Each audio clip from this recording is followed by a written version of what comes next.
Alam nating lahat na ang Catanduanes ay madalas na unang lalawigan na tinatamaan ng bagyo dito sa Pilipinas. At sa tuwing may unos, tayo rin ang unang lumalaban at muling bumabangon.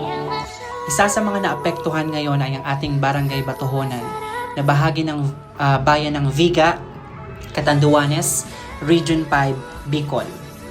Karamihan sa mga tao rito ay umaasa sa dagat at sa kabundukan bilang pangunahing kabuhayan.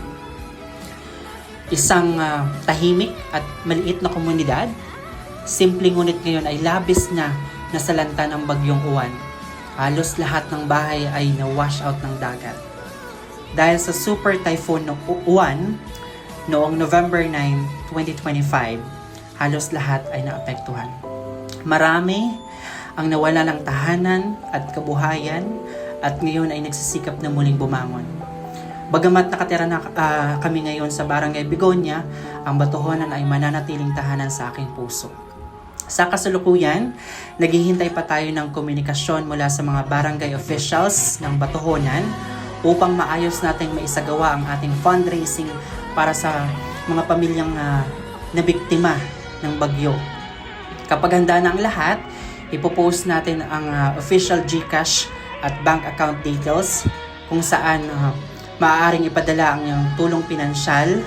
Tinitiyak namin na magiging transparent ang lahat ng transaksyon mula sa pagtanggap ng donasyon hanggang sa pagbili at pamamahagi ng mga relief goods.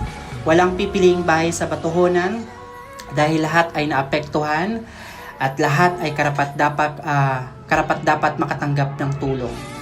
At kung papalaran tayo ay may sobra pa tayong makokolekta, nais din nating magbahagi ng tulong sa mga kalapit barangay sa aming Barangay Begonia at Tambungon kung saan malalakas ang hampas ng alon at maraming bahay ang na-wash out dahil ang barangay